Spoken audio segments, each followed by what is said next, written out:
And we are live. Good afternoon, everyone. Welcome to another episode of The Turning Point. First and foremost, happy Father's Day to all the wonderful dads out there. And a special happy Father's Day to you, David. Um, Thank you, I know guys. you have your family. Yep. David, okay, so we're going to dive into our first talking point.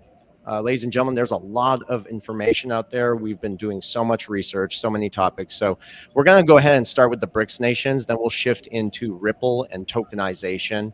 And then we'll kind of shift into the banking crisis and some other topics that just are very important and essential to this conversation. So we are seeing significant changes. More countries like Thailand just submitted into the application for the BRICS.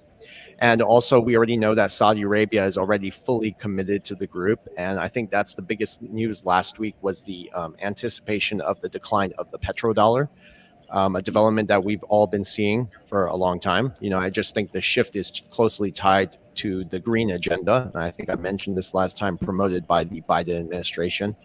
And, you know, there are a lot of Americans out there that do not believe that the petrodollar is an imminent threat coming to an end. But I think for anyone to believe that the petrodollar end is not imminent, whether it's slow or gradual, doesn't change the facts. I think many in the West still remain unaware, and they're just so focused on their daily lives. And it's very disheartening because as there's a decreased demand for dollars, it's going to further harm the U.S. economy and cause drastic inflation. So we're no doubt observing the decline of an empire. And I think we are entering the final phase of a global reserve currency cycle. And I like to stress the importance of understanding this because it profoundly will impact the US and all of us, even here on this panel. And as the dollar demand just wanes away, fades away, those dollars are going to return to the US. And that will, again, lead to significant inflation. And of course, we see the BRICS nations moving towards hard assets to back their currencies or a basket of currencies, either way. The shift is going to be integrated with blockchain systems, and that will play a very crucial role, which is why we're going to be talking about that here shortly. I'm glad to have our panel here with us today, and I apologize for the last time David and we had to catch a plane. I was really eager for that conversation, but Vandell and Edo did a wonderful job. So, David, I know you're in a rush. We're going to go ahead and start with you. Then we're going to go to to Edo and my brother, and then circle back to myself. So, can you give us an update on what's going on with the BRICS?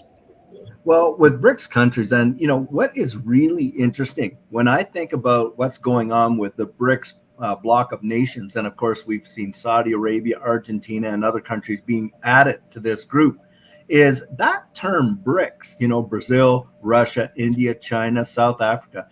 Interestingly enough, it was coined by J.P. Morgan. I believe it was J.P. Morgan that actually coined the term way back when, in around, I think it was like the 80s into the 90s, things like that.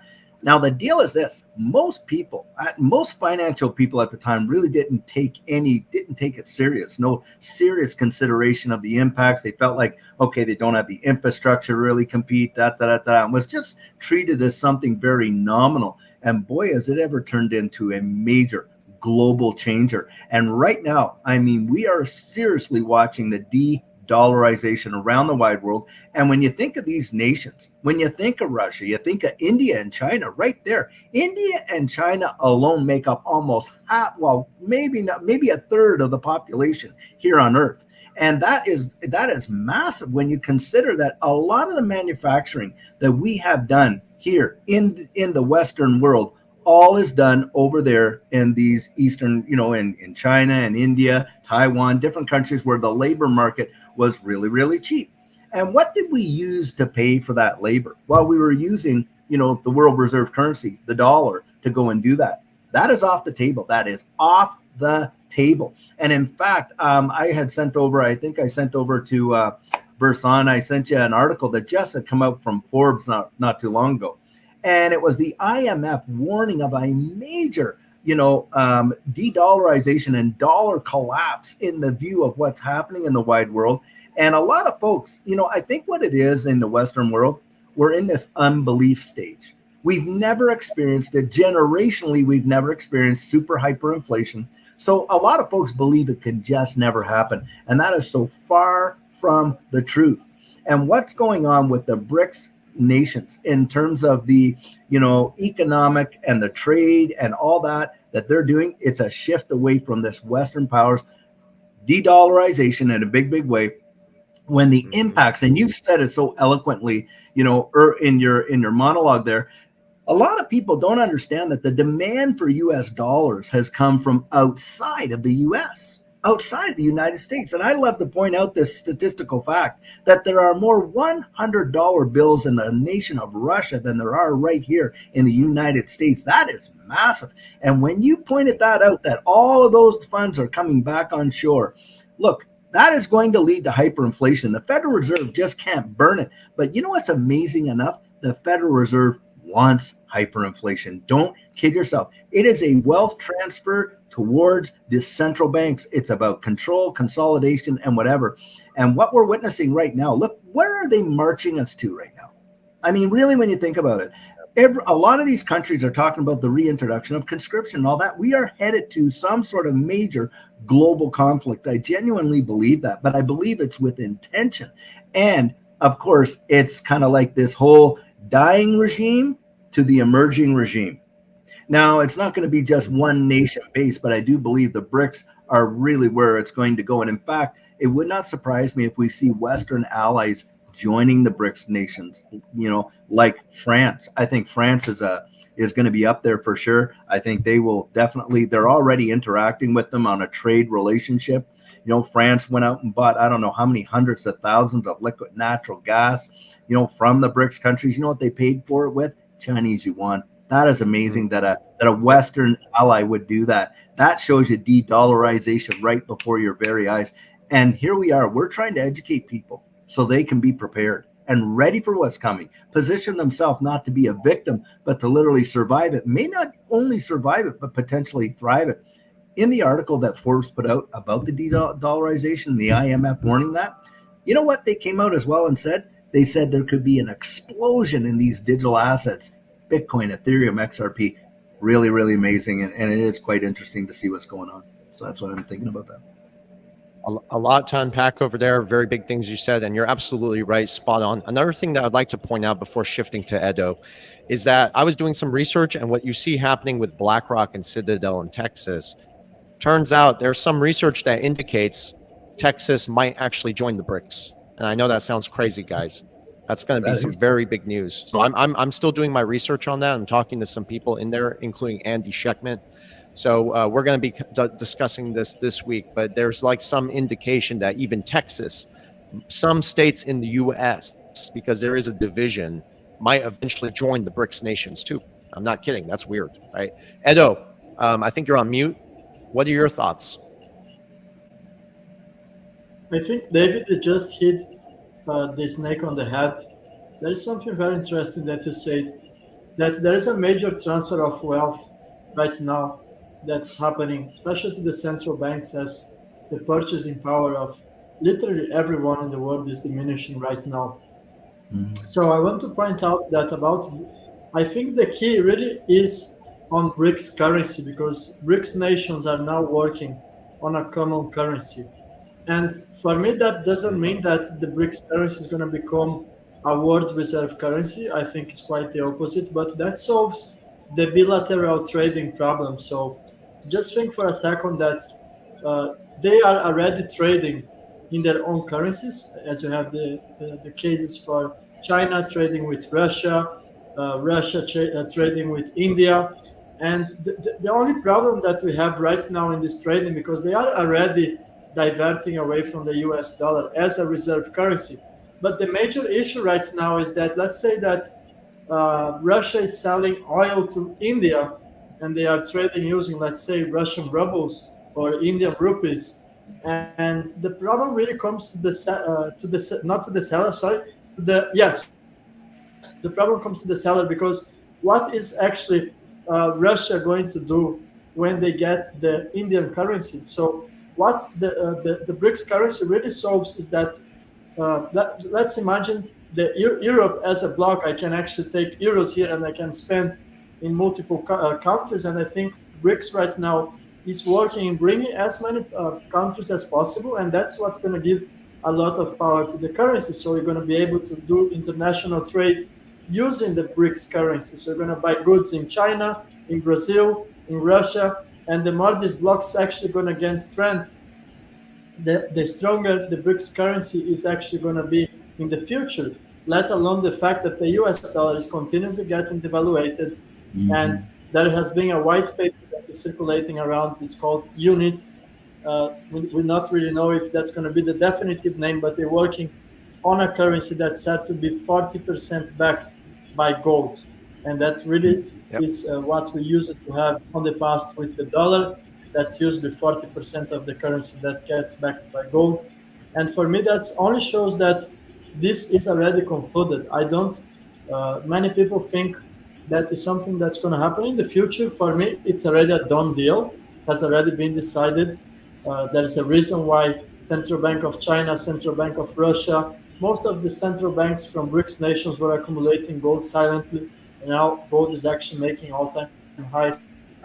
Meanwhile, you have China dumping U.S. treasuries, and who's actually going to want to buy U.S. treasuries in the future? I really see that there's going to be a major transformation, and G7 now is going to have they're going to have a meeting. They are actually meeting in these days in Italy, and they are discussing about the major concerns that they have right now with BRICS becoming so stronger. Yeah, very good point. Thank you for that, Edo. Vandell, I'd like to get your take on this. Yeah, so in regards to what Edo just mentioned, as well as what David mentioned, how the IMF said that there could be an explosion in digital assets. Well, the thing is, gold specifically and digital assets are soon, in my opinion, going to party like it's 1999. And the reason is because obviously creating money out of thin air, but the government and the Federal Reserve, they respond to recessions and depressions with their tools, okay? So when the economy is sinking ship, which it is in this case, in the current environment, the Fed, they respond to it with either slashing interest rates and pumping liquidity, or they do them both at the same time. Yes, now here's the thing, that means more borrowing and more spending. And they always do this. It's just how they operate. They use their tools, and these are their tools. Now, they're going to continue to borrow and spend, print money out of thin air, like there's no tomorrow. Eventually, they're going to cut rates while they're doing that, pump liquidity into the system. And this is why we also go to war. Because when the economy is failing, which it is, and it's falling apart, we go to war to justify printing money and spending, to maintain obviously our US dominance and world reserve currency status. But in the situation, gold and digital assets, they love this scenario. So in the 2008 great financial crisis, the Fed, they slashed rates from 4.75% in late 2007 to near zero rates by 2009, and kept them there for about 6 years. All central banks did this too. This was your interest jubilee. It happened in 2009. Now, gold significantly rose during that period, and asset owners got richer, while most people that didn't own assets got poorer. And this is literally a roadmap of history repeating itself, and that's where we're going. But as David and Ito was saying, it's going to be an explosion with some of these assets, but it's going to be even greater of an explosion. Yeah, very, very well said, Vandell. You know what, guys? I'm going to go ahead and jump to the banking crisis first, and then we'll shift into tokenization of digital assets, if that's okay. Is that all right with you guys? You're comfortable with that? Yep. Okay.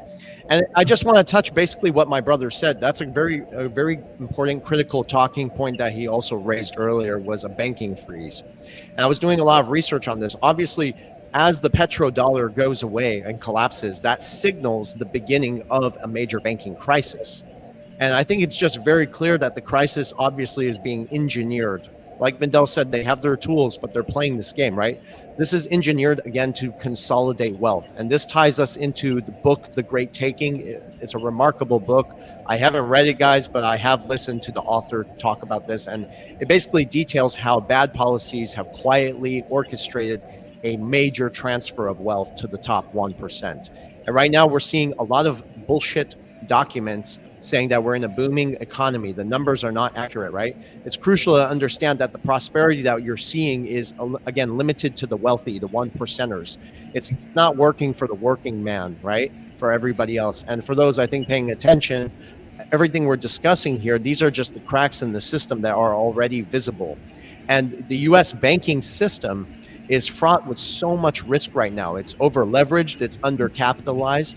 And this just signals a very dangerous place to be, to have your money. And people even don't even remember that it's been signed into law for a bank bail-in. And that's for the institutions that are too big to fail. And even Jerome Powell, like 2 weeks ago, mentioned that there are going to be more consolidations in the banking sector. So this is just another warning sign that keeping your money in the bank carries a lot of risk. And the situation, based on everything we just talked about, is accelerating. And it's not improving for anybody else. Inflation is going to get a lot higher as more of those dollars come back to the US, because other countries don't want those dollars. So it's always essential just to emphasize again that you got to take proactive steps to invest in assets like digital assets that are going to work for you, and even hard assets, especially when banks have never truly served in your best interest. And a lot of people do ask me if a banking crisis is possible. And I say a systemic banking crisis is not just possible, it's inevitable. And given the derivatives markets that are tied to these banks as well, and also the debt defaults we're going to see in the commercial real estate, there's a bubble about to burst here. So just given, like, the real question is just how is this crisis going to unfold? And I think, like my brother said, war is always the answer when things begin to fail. And it will give them an ability to even print even more money and strengthen their position if necessary. So, David, we'll start with you. Yeah, I totally agree with that statement you just made. I mean, it is one of the quintessential systems that they have set in place in order to have every excuse they ever needed to just inflate the dollar and print like crazy. War has been their machine of choice. Let's be honest, the military industrial complex massively is there to defend and support the central banks around the wide world. And it's kind of a symbiotic, in terms of the relationship there. And it's happened every single time we've been here. Now, to touch on, leaving money in the banks, a lot of people will think, well, I'm not in the market, I'm in cash because, I don't trust the market, and on and on and on. Well, if you're in cash, you are in the market. And the deal is this: your unemployed funds sitting in your bank literally day by day are losing their purchasing power. You are literally on a losing end, and we've seen that so much. I mean, since 1913, when the Federal Reserve was instituted in the United States, the US dollar has now lost 99% of its purchasing power. That is truly phenomenal. And I literally believe they will push this envelope to where it's like 100, 120, 130% loss in purchasing power since they've been instituted. The whole thing, the only bullet they have in their gun is to inflate. And of course, it's their greatest temptation. Why? Government can inflate their debt. Look, they just go out there, borrow more. You and I, we can't do that. Now, we're watching around the wide world with European central banks and other banks, central banks, where they have reduced the interest rate, right? They took it by 25 basis points. They dropped it. Federal Reserve has paused it, and now we're looking into August as a potential drop and depend. I mean, they're just playing it safe. The thing is this: when you want to consider that, yes, they've dropped those rates. Now, do you think that those rate drops are going to translate to the average rank and file? Absolutely not. Most people don't even realize that it's not even their bank that approves whether they get approved for the credit rating or this, that, or not. It is the Federal Reserve. Now, you can even phone your bank and fact check that. When it comes to your credit cards, your limits, and all that kind of stuff, do you know what? It's the Federal Reserve that has the ultimate say as to whether you get that or not. That's a fact check. And all of these credit scoring systems, Look, you could have an 800 plus credit score right now. Walk into your bank and the risk is too high for them to absolutely cut you a loan for 50 grand or whatever, which is literally nothing in consideration of what these big banks. This drop in the interest rates is easy money for the banks. It's easy money for these big players to just go out there and continue to do what they have been doing. Look, it was the FDIC about a week or two ago. They came out and they said, hey, look, we got this list of banks that are really vulnerable, like you have pointed out, Verson, about the vulnerability of the banking market.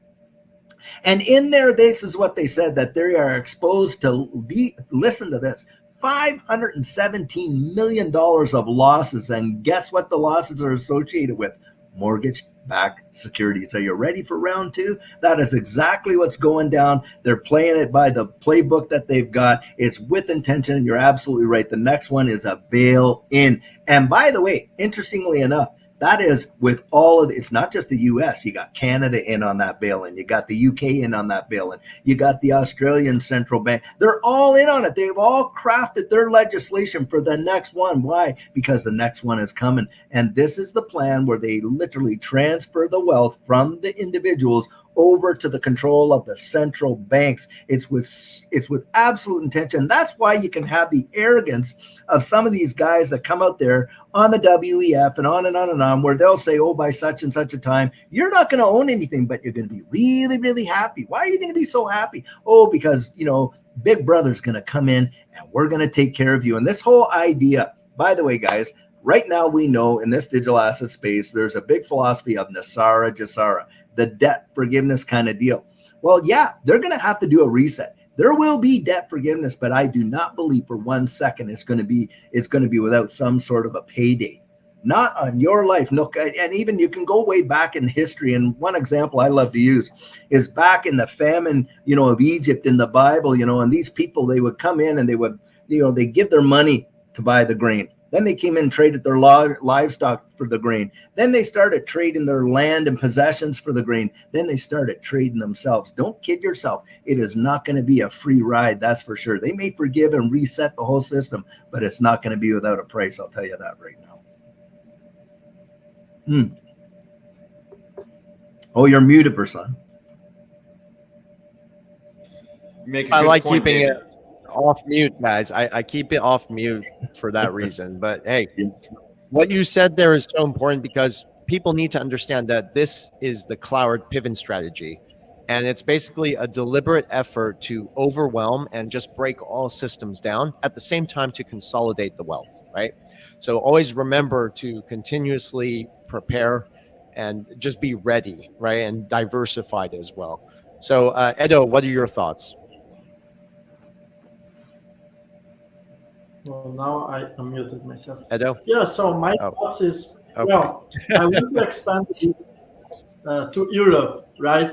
So I happen to live in Greece, and recently I was also in Cyprus.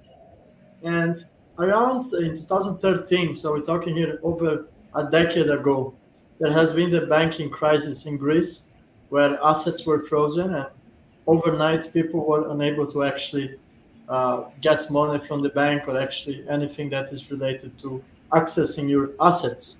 And when I talk to more old people here in Greece, because remember guys, I'm not from here, I just moved here a couple of years ago, so I was not here when this happened. But when I ask them questions, it's always the same answer. Nobody believed it would happen until one day they wake up and it had actually happened. And they were unable to get access to their funds. And here we are, over a decade after, and Greece hasn't recovered fully from this huge crisis that happened over 10 years ago. So the economic consequences are actually greater than we can imagine. And I shared some video on my X page a couple of days ago where someone was saying that it's not going to be a crisis, it's going to be a Great Depression. And I really believe so. So I think we have to make our choices right now, because there's going to be two choices, right? So either you're going to be crushed by the banking crisis and the economical reset that is coming, and you're going to watch the financial institutions to make money, the people to get poor, and you're going to be getting poor together with the masses, or you're going to have an active role, going to take actions right now towards protecting your wealth. And the way you secure your wealth is actually being very careful on the percentage of fiat currency that you hold in relation to your total assets. So in my case, I hold very little fiat currencies. I don't feel comfortable by having more than 20,000, 30,000 euros in cash, in euros, for example, because it's not only the collapse as the US dollar, as we know, but all these pairs of currencies, when you have USD euros, USD Australian dollars, let's be honest, most of the Western currencies, I don't really know about the BRICS currencies. We can discuss that in more details if it's going to be beneficial for them, but I'm not very optimistic for the majority of countries. I think it's a global situation and people are just getting poor. And the thing is that they are being cooked very slowly because I don't know if I pay a lot of attention to this, but whenever I go to the supermarket or I'm traveling or I'm doing things, I'm living in the real world and everything is getting more expensive. And I just see that the purchasing power of the average, I'm not talking only about Americans, but the purchasing power of the average European is destroyed. I mean, the reset is already completed, I would say, because you have most people living in the European capitals, they can't even afford to buy a property. We come to the point now they can't afford to rent a property, which is even more funny. I mean, funny in a ironical way, because if you take that, I can talk about Portugal, Spain, Italy. Okay, most of European countries here, it's a disparity. They don't have 10,000 euros in savings. Nowadays, if you want to rent a property in the center of Milano, in the center of Lisbon, you need to have at least 3 rents plus the deposit. That equals at least over 10,000 bucks. So the situation in Europe is that people are being forced out of the own population is being forced out of the city center, and the ones that are actually remaining, they have to rent rooms. So you have the situation now that you have some Chinese that owns 10 different properties. Each Chinese has 3, 4, 5, 10, 20 apartments. So you just see that there's this concentration of real estate properties in the hand of few, and then you have a population now that they have to actually rent rooms. They can't afford. It's not even the point you can't afford to buy a property. Most people can't afford to rent a property. So do you see that you will own nothing and be happy? I just think they forgot to remove the happy part because that's not a great reality for the majority of Europeans. Yeah. So I think we already came to a point of no return for the majority of population. But the good news is that whenever there is a huge crisis, there is also opportunity to make a lot of money if you are positioned on the right assets. And I think that's what we are building here. That's what we are teaching our audience. And that's what I hope for everyone that is watching our live streamings to not be negative about the future. I mean, we have to acknowledge that there is transformation, and we have to actually silently take actions, but in a very active way so that we can protect our wealth and also profit from this great transformation. Nicely said. And, it's important for people to understand that this is happening all over the world. And this just confirms it as well, right? So it's not just happening here in the US, it's everywhere. And like Edo said, you have to not be, discouraged by it. Just take action and do what you can to mitigate the risks. Vandell.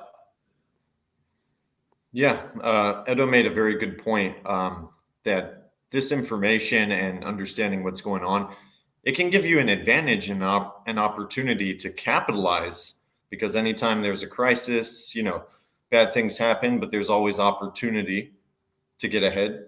So whether you take the opportunity or not, at least if you're aware of what's really going on and what's unfolding, if you're not at least going to capitalize on this and profit, at least you can protect yourself and be aware, since you understand and you know what's coming next.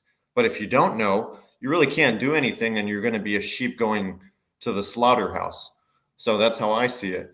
Now, in regards to the International Monetary Fund, well, this is interesting. Well, first of all, David brought this up earlier, the warning they issued. But what Ito said was pretty interesting too. He said in 2013, we had the financial crisis in Cyprus. Of course, he spoke to some people in that part of the world, so it's a unique perspective he could get really speaking to someone. But what really happened? So the IMF, they intervened during the Cyprus financial crisis in March of 2013. And the bailout was basically necessitated by the severe financial crisis that Cyprus was dealing with at the time. And the reason why is because due to its over-leveraged banking sector, significant exposure to Greek debt, and the broader Eurozone crisis. Now, tell me that doesn't sound like the same banking issues we're dealing with here in the US. It absolutely does. So what happened? To stabilize the economy, they had to intervene. So the International Monetary Fund, that's the IMF, along with the European Union, and the European Central Bank, the big dogs on that side of the world, they agreed to a 10 billion euro bailout package. And this assistance was basically conditional on the implementation of strict measures and then even structural reforms. Now, after restructuring of Cyprus's banking system, including the controversial bail-in, which actually took place of uninsured deposits, just as Ito was stating, that actually happened. And a lot of people did lose their money, and they had to use uninsured deposits. This is the banking freeze to recapitalize the banks because they were going under. And the goal was to restore financial stability and prevent a crisis from spreading to other parts of the Eurozone. But that happened in 2013. Now, the over-leveraged banking system is even worse in the United States at the moment than that time. And on top of that, there's even more debt. So we're in an even bigger bubble. So if that happened in 2013, you can bet your butt it's going to happen again, but this time it's going to be even greater. And that's why this information that these gentlemen are sharing right here and what we're talking about is essential and could actually determine potentially losing everything or at least being protected. Very nicely said, Vandell. And yeah, it's important to reiterate that there is a lot of risk in the U.S. banking sector. Remember, it is uninsured to a large degree. I don't think the FDIC can handle what's coming. It's overvalued, like you said. I said undercapitalized also, and extremely overleveraged. But again, something to point out is the International Monetary Fund. That's like the mafia, right? They have these economic hitmen who come into your country. They destabilize your government. They destabilize your financial system. And what they do is they come back and say, hey, well, we can lend a hand to you. And that's how they consolidate governments and consolidate power. That has been going on for a very long time. So we've even talked about this in the last discussion, that it could get to a point where the crisis is so big that central banks cannot handle the crisis. And then the IMF will come in with the ESDR. Remember, the agnostic currency. That's what David was talking about. And we believe XRP will play a key role in all of this. Talking about XRP, we're going to move into the next topic now. And we're going to discuss some of the latest developments that we've seen in partnerships involving Ripple. And, we talk about this all the time, guys. Just every day we get more confirmation that we are moving closer to a new monetary system. But to some degree, it's going to be backed by hard assets and a basket of commodities. But we do get confirmation that Ripple and the digital asset XRP will be at the very core of this new system. That's a concept we've discussed for many years now, right? And obviously, tokenization of real-world assets plays a massive role in this shift. So as we move towards a tokenized world, we're going to need a scalable, immutable, secure, transparent protocol, blockchain protocol to handle all of this, right? And again, hard assets are going to be crucial because they provide the stability that's necessary and even the trust for digital transactions to take place, right? Unlike dollar, and the trend, what we're discussing here is accelerating. So it's nice and comfortable to get that confirmation that Ripple and its technology, again, will be at the heart of all of this. But Ripple recently announced another partnership with, I don't know how to pronounce the name correctly, but I think it's Archax, if I'm not mistaken. You guys can correct me if I'm wrong. Archax, whatever. Okay. So this is a UK-based company. And again, another significant indication that Ripple is playing a big role in the tokenization part. So in my opinion, like Edo said, we've talked about this a lot. I think this is already set in stone.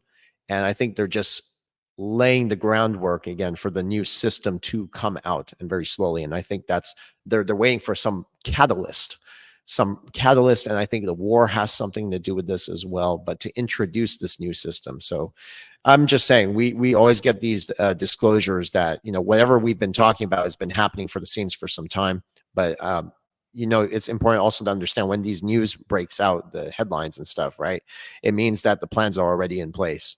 Anyways, very positive news for Ripple. So I'll start with David. I know you guys did a lot of research on this.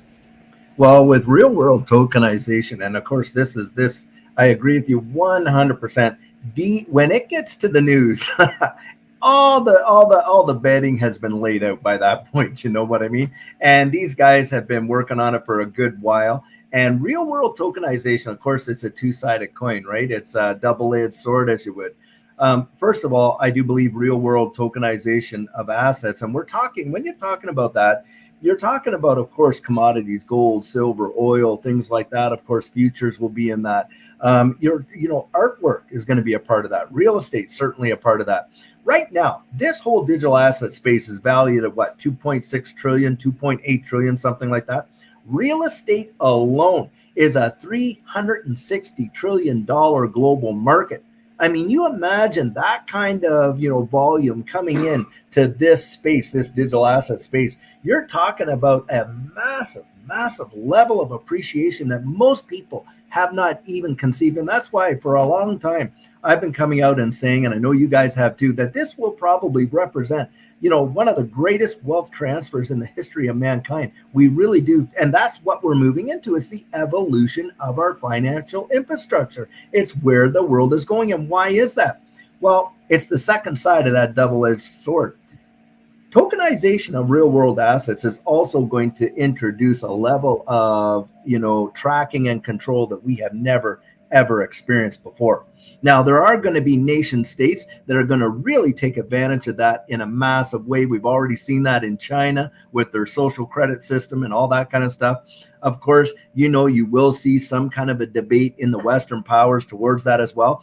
But it's kind of like, it's unavoidable. It is unavoidable. That is what's coming. Why? Because it's that type of tracing and tracking and the speed in which it happens, right? That gives people confidence in these new markets, because these current markets right now are all based on the confidence of what people have in the economies that issue those currencies and represent those markets, right? It's all confidence based. Well, when it all blows to smithereens, like we know that it's absolutely going towards a train that is literally going to a blown out bridge, and it's ready, and you can see it coming.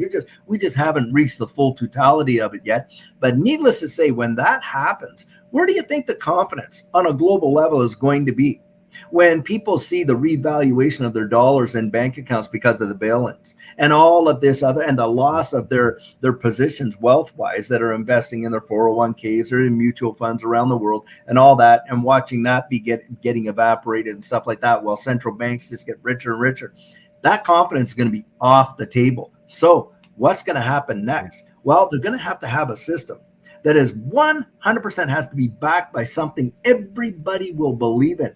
And we want a trustless system. Now, when we talk about real world tokenization of assets, and we use the word trustless system, it means this: we're trusting the technology. We're not trusting one another. You see, and that is where the confidence is going to be. The confidence is going to be in the infrastructure that is going to be the underpinning of this new economy. And what's going to back that? Well, you're going to see, you'll look right now in Dubai, and you guys know Dubai very well. The DMCC in Dubai is, and I think that stands for Dubai Mercantile Commodities and stuff like that. I think that's what it, but needless to say, they're already tokenizing gold. So you are going to watch the tokenization of hard assets that people will have confidence in. Why? Because those assets are agnostic. And the system upon which they're being built is agnostic. Now, Ripple is out there, major player. We know they are. Have you ever seen a corporation that could connect so many dots? I mean, for me, I just, and I'm 56, I don't even consider myself old, but needless to say, I have never, ever seen a situation where you have an organization that's interconnected with the IMF and, the BIS and all these other major financial and central banks around the wide world, building the infrastructure for the evolution of money with central bank digital currencies, and a major spearhead player when it comes to real world asset tokenization. I think it's going to literally blow people's minds. And a lot of people will come out right now, and the absolute FUD that is thrown at XRP, right? Because of course, well, it's not doing it. It'll literally be, I think it'll be turnkey, be an overnight situation. It'll blow people's minds, and the train will have left the station. And most people that are out there not really, paying attention will miss it. And I want to finish with this one point. A lot of people right now, we're worrying about our $100 or few $1,000 investment into some of these infrastructures, some of these, digital assets. You got these major banks and whales out there literally spending hundreds and hundreds of millions of dollars daily into these assets. I'll tell you what, I'm paying attention. That's where I pay attention when I see and hear that kind of stuff. And so they can see where the future is going. Why? Because of the architects of that future. Do you think for 2 seconds that they don't know what's coming? They know 10 steps in advance, like Versan said there. 100%. It's just so incredible that, again, the four of us can get together. We've been so early on this thing. It's incredible. And I'm not trying to take credit for research or anything, but we've been on point. The four of us here, before we even started talking together, we've been on point for years now about what's playing out. So one thing I want to mention before going to Edo about what you just said is the crucial point to consider that tokenization. It's a technology I understand that we embrace, right? And we believe that we can mitigate some of the risks associated with central bank digital currencies, universal basic income, however you want to sugarcoat it, okay? But you have to understand, by investing in these technologies, we're also embracing the system that can also possibly enslave us, right? Remember, it gives, it brings a lot of benefits, tokenization, sure, but it also gives those in power great control over what you can and cannot own and what can be confiscated digitally. That's how I see it. So it's important to just recognize the risks associated with all out digital infrastructure. And that's why I'm always holding hard assets and even resources like food and water. So Edo, what do you think? Well, I would say tokenization is a done deal. I have no doubts that everything is about to be tokenized and is happening as we are speaking. It is happening in real time. And some of the people who actually follow me closely will see that sometimes I do videos explaining tokenization, and I might seem very enthusiastic about it, but at the same time, tokenization is the one single topic that mostly concerns me. In every segment, we can go from so let me give some insights here. Supply chain management on the blockchain, tokenized. So that's also very dangerous one. Your healthcare data is going to be on the blockchain. Of course, you have some advantages. Let's say, I think sometimes we have to be a bit more practical because we talk about these things and people might not understand the concept. But let's put it very shortly. Let's say you are traveling to another country, have an accident, and they can have your data in real time. So it don't depend, let's say, on the NHS, the British healthcare system, to actually provide real time data on your healthcare. If you are traveling to China or to Japan, you have an accident, they can access your data and see that maybe you have allergy to some type of medication. Wow, that's a great use case. But they can also instrumentalize this against you, right? So healthcare on the blockchain, the tokenizing, as you guys said before, real estate is the main one. I said I went to the Paris Blockchain Week. They tokenizing solar panels. I've came across a company that's tokenizing water. So you guys see that even the things you would never suspect that they could tokenize, they are being tokenized. I mean, might come to a point words are going to be tokenized. Everything is going to be tokenized. So the great part of that is that it's a huge industry that if you can take part as an investor, well, if something is happening, 100% possibility, and you have to choose, you want to be an early investor or a late adopter, I prefer to be an early investor. At least I'm going to benefit financially, and that's going to give me the mechanisms later on to take the greatest preventions. And as Versant said, going to hold uh, tangible assets. You're going to hold real things like food supply. Maybe with money you can buy land and you have your own search of water. And just giving practical examples here. So I think it's very important to know your enemy. I know a lot of people who think that Donald Trump is going to come on power and he's going to solve 100% of the problems in the world.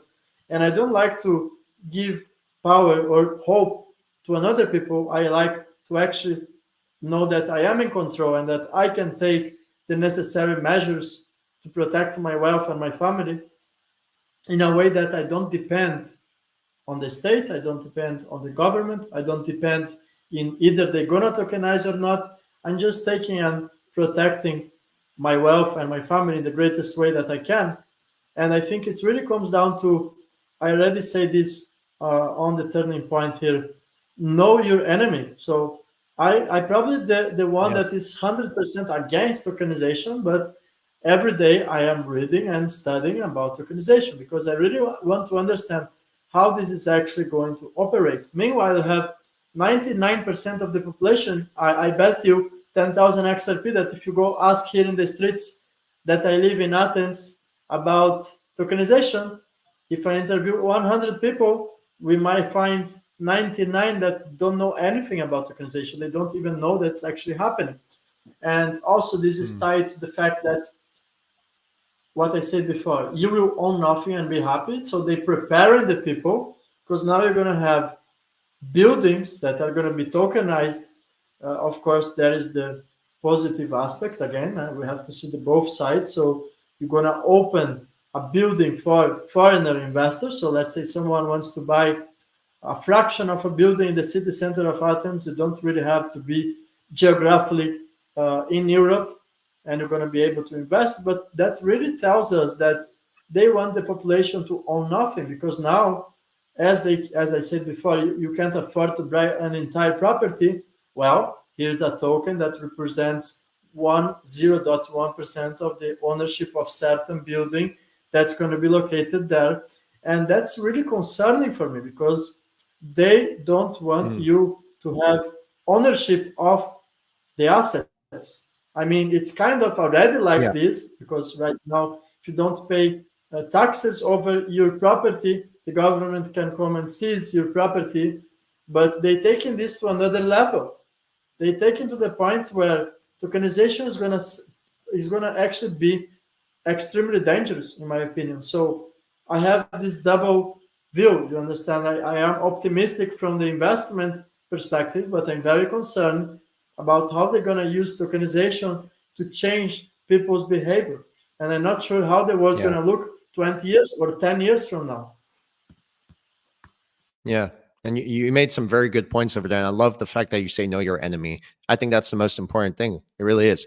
Again, we are seeing all these changes. We're going to shift to you, Vandell. Just give me one sec. It's just I want people to also understand that while tokenized, they're selling it through convenience. That's how they're going to sell it to people, right? They're going to sell it to you through convenience.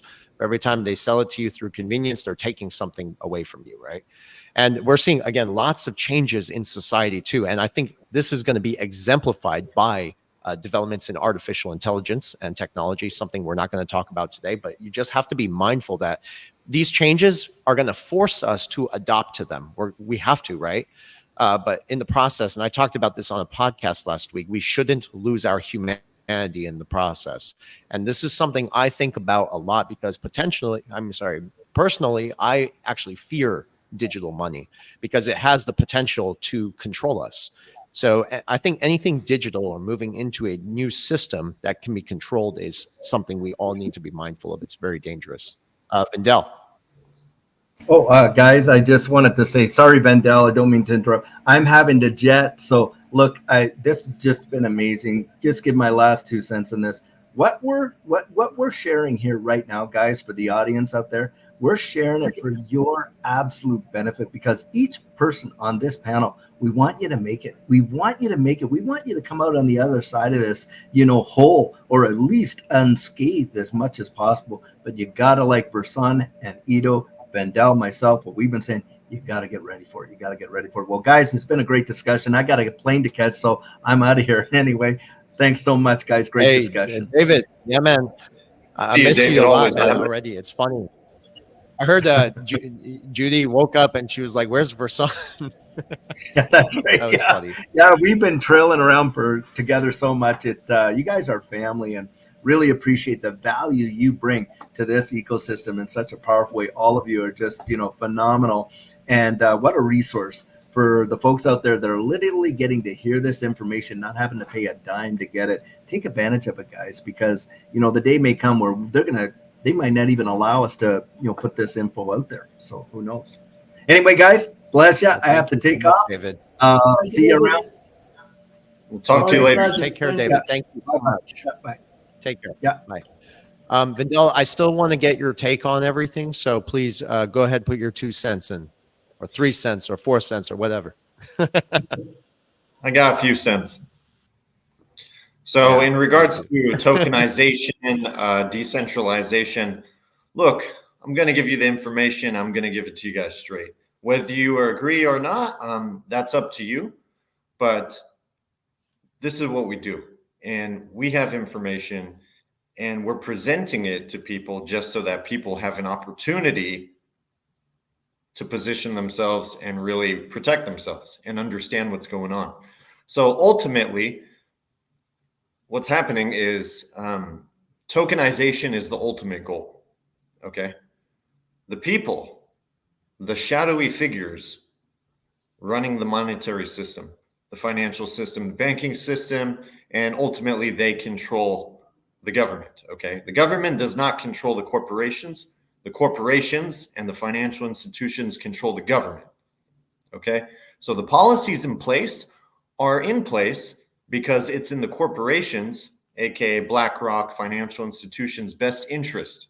So that's why the policies are in place that allow them to do what they want to do. This involves tokenization, and this ties into digital assets, cryptocurrency, but ultimately the ultimate goal is the tokenization of everything on the blockchain, digitalize these, tokenizing nature, tokenizing all assets. This is the ultimate goal, okay?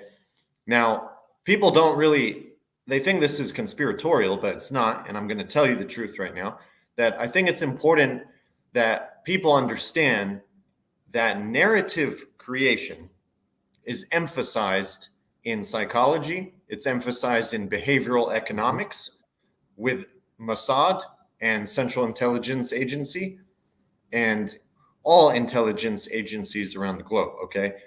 This is invaluable information I'm giving people right now. Now, these fields understand that individuals like you and I and average people, they understand that we seek coherent explanations for complex phenomenon and situations in the world. And we're more likely to believe a narrative that provides some sense of clarity and makes sense to us. So they are specialized in storytelling, narratives, and psychological operations to get you to believe something. Ultimately, this is what they use the news channels for. It's not to inform you. It's to push an agenda, to get you to believe something and promote a narrative.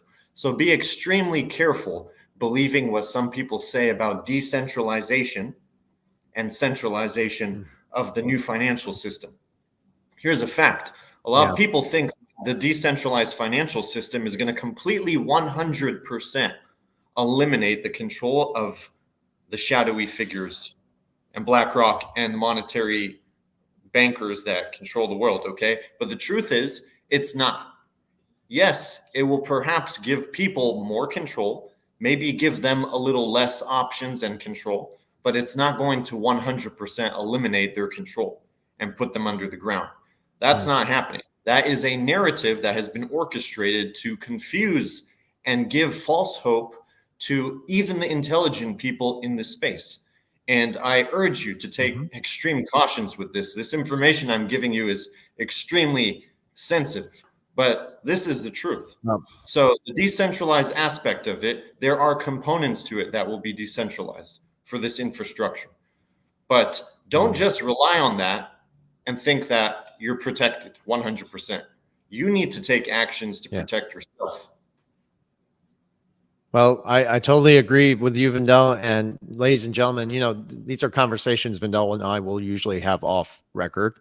I'm glad you brought it to the attention, and that way we can discuss it even further maybe next time. But, you know, I want everyone to understand that we are, first of all, what you said, Vandell, is right. I think they've created the illusion that, you know, certain things are going to play out that way they can fool others. And, you know, we don't have to get into that right now. I think Vandell explained it so perfectly. But understand that we're still in the early stages of everything. And this is why Vandell and I try our best, and Edo too, to look at things from a macro perspective. It helps us see the bigger picture while trying to still study the micro details, but they don't really change the overreaching trends that we're trying to talk about here.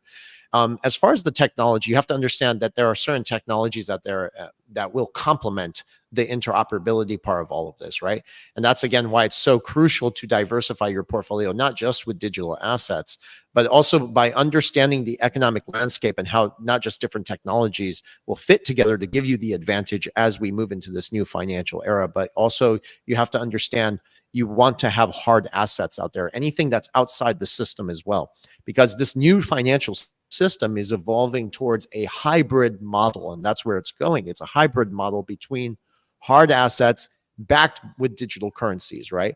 So, and I talk about XRP a lot, and so do all of us here, because we know for a fact, and you don't even have to look for this anymore, it plays such a crucial role in the system, not just facilitating cross-border payments and potentially acting as a global reserve settlement mechanism, but there are just other things in with the XRP that the institutions will use, for instance, even the liquidity. And then it also gives them Ripple's protocol that gives them the ability to manage and issue CBDCs. So while a lot of people believe that there's a lot of freedom associated with this, they have to understand that they've orchestrated it so carefully to where they're going to run this whole new system. There's not going to really be a decentralization part of it, only like some aspects, kind of how he said.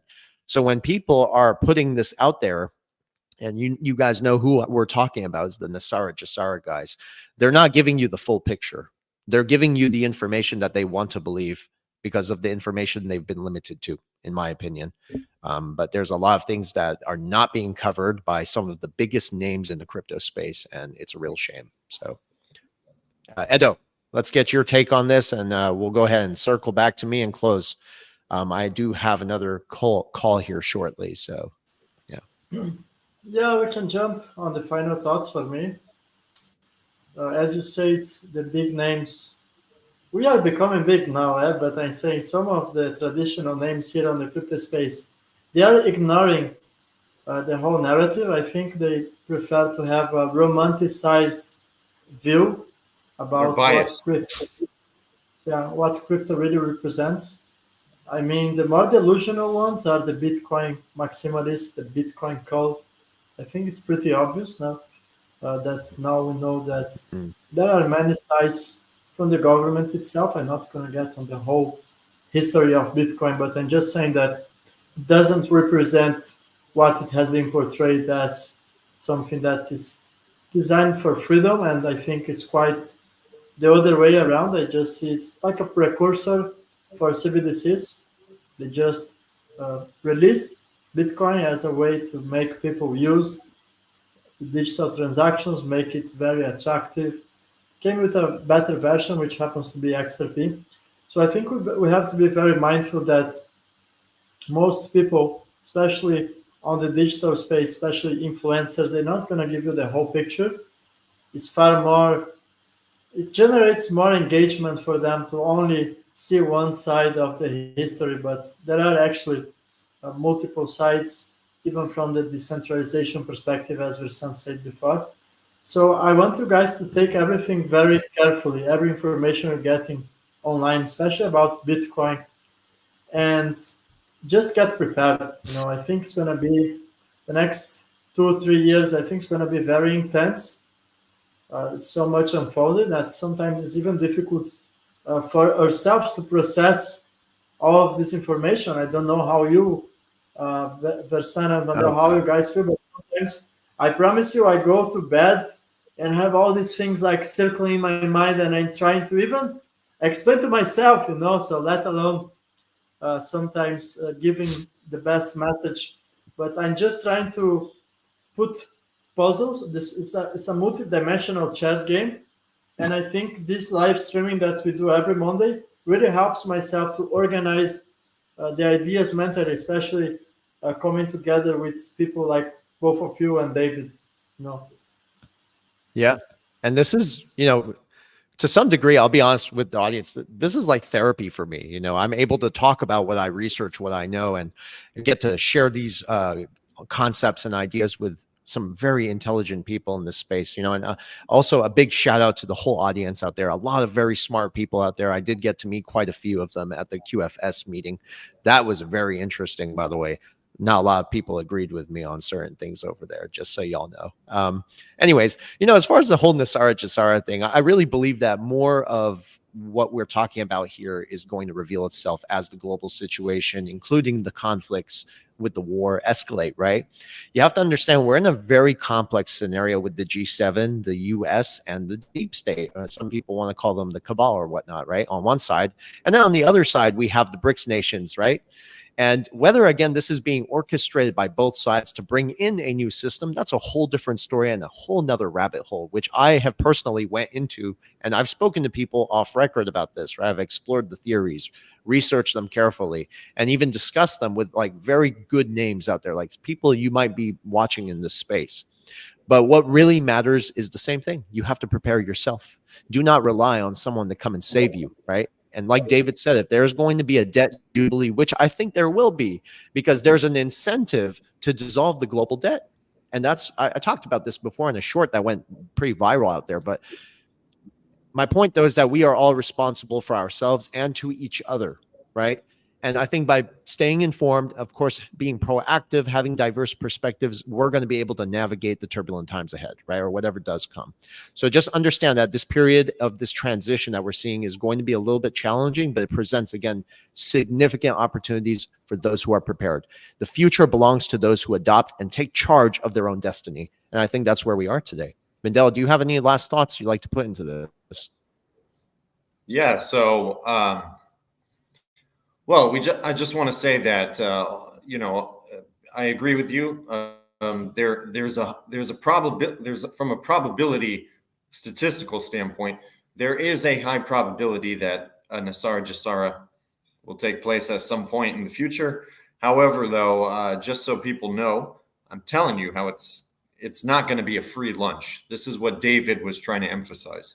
So yes, it will potentially happen because of all the debt issues in the world. But it's not going to be a free lunch. You're going to have to trade off something for it. It could be your liberty, your financial sovereignty. There will be a trade-off, okay? This is how they play their cards. They don't just give you a free lunch. It's not how the world works.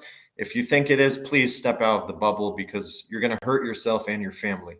And be extremely careful who you listen to. And I just want to tell you guys that, so that when we come on here to do this, we really try to, share as much information as we can with the public. And we don't want you to take everything we say at face value. We always encourage people to do your own research, use your brain, have some critical thinking, question everything, not question some things, question everything, and really try to connect the dots and use your best judgment. Try to make sense of things. There's a lot of pundits out there, YouTube, phony influencers, people trying to pump this, promote that, push different narratives again. And just so you know, the CIA over here, well, they have a few buildings that are actually sites where they have bots operating to push narratives online. Just so you guys know that. That's real.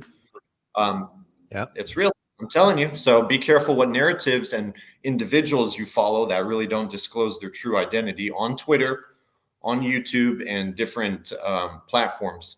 And just so you know, you guys, the information we're giving you, it's the real deal. I'm a former banker, International Bank of Commerce, Bank of America. Our grandfather held prominent advisory positions and government positions, and was actually a private advisor to King Fahd bin Abdulaziz when he was second in line as prince. So I'm just telling you guys, that's true. the information is the real deal here. Okay, so just use your own Yeah. judgment. Yeah, you know what? This conversation can go on and on forever, and I actually do want to put one more thing in here. You know, there's a massive disconnect between, I think, what we're seeing happening in the crypto space and what's, again, supposed to happen. Just so y'all know, and I'm sure people out there can feel this, we're supposed to be at the end of an accumulation phase, and a bull run is supposed to start. But somebody's holding back the bull run, and I've talked about this before. I think they're trying to really impoverish more people so they can get you to sell the assets that you can no longer afford to hold on to. And Edo and I talked about this also off record, and my brother. It's just, that's what we see happening. You know, we see that happening in the world today because there is that massive disconnect of wealth, and they're trying to widen that wealth gap too. If they're going to create the dependency on some new system, which we're talking about investing in the infrastructure, they're going to go ahead and wipe out most of the middle class. And just so y'all know, most of these cryptocurrencies, right, they have no real use case or place in the future economy. And I think people need to understand that the institutions still run everything. They control the banking system. They control the crypto markets. It's all rigged through artificial intelligence these days and advanced computer systems like Aladdin, even from BlackRock. So it's not a secret. And I even said before, even when we were at the Quantum Financial Summit, the whole market is rigged, and it's been rigged for a very long time. So again, whether this rigged system is coming to an end or not, doesn't matter. A lot of people are still going to get wiped out in the process, and that is going to just play into the massive disconnect in the wealth gap. You know, it's not hard to see what's going on here. And what we see with the digital assets is the institutions sweet talking the masses with digital assets that have no real future while simultaneously attacking them. And that's all part of the narrative to control how people perceive the crypto market. And what are they doing while they're doing this? They're buying everything that's cheap, that has a real use case. They're adopting the technologies that are going to be essential for the future. XRP is one, for instance. You know, it's a big player in all of this. So yes, somebody put in the comments earlier that XRP holders have been correct. I think XRP holders have been right. They know what they understand the digital asset to some degree, but a lot of the XRP holders are in the space because they got lucky. I'm just going to point that out because a lot of XRP holders are perpetuating bad information too. Just saying. Last thing I'll tell you guys is Vandell and I are going to be on Brad Kimes' show, so I'm very excited about that. We're going to have the opportunity to speak with him, so we'll keep you posted on all of that. Digital perspectives, that's correct. It's an absolute honor. So if he's watching this, I just want to give him a shout out and say thank you very much for the opportunity. So, and Edo, what were you gonna say? Anything you want to say? I know we keep going in circles. I mean, I love doing these conversations, but doesn't bother me. Yeah, I love to have conversations with you, and hopefully one day we're gonna do this live streaming, the three of us in the same place, you know. Yeah, the studio, the one we're setting up now in Italy, the one in Milan. Yeah, it's a real deal. I just want to say happy Father's Day, Dad, if you're watching, if you are. Yes. Yes. Yeah, your dad, he always Dad. We love you very much. We love you. Yes. Yeah. You know what's funny is our father is a big he's very involved in the XRP thing. Like we've had discussions about this with my father. He's like, holy shit, you guys were right about this. He's like, it's happening and people don't know anything. I mean, it was just funny, you know. But it's incredible to see does he check XRP have our father's stature. I'm sorry? Does he check the XRP price? He's a macro guy, just like us. He's very low key. Yeah, he has to be. Well. Yeah, overall, All right, I guys. want to just say I especially thank for everyone. We had over 2,000 people watching us live. If you join now and you want to see the repetition, you can find on Versant and Vandell Black Swan Capitalist YouTube channel. Just go there and type live, and you're going to be able to see the repetition from the beginning. I think that's important to say. Yeah. And thank you, everyone, for your kindness and Yeah. to be with us here every Monday. Thank you, everybody, guys, for all your watching. support. Thank Mhm. you, guys. Thank you. Edo, Thank you. And always we're going to good be putting a lot more good information out there. I think also we have Rick Rule coming on the show, and we're trying to get Jordan Belfort. So we'll keep y'all posted. Anyways, I'm going to end this stream, guys. All right.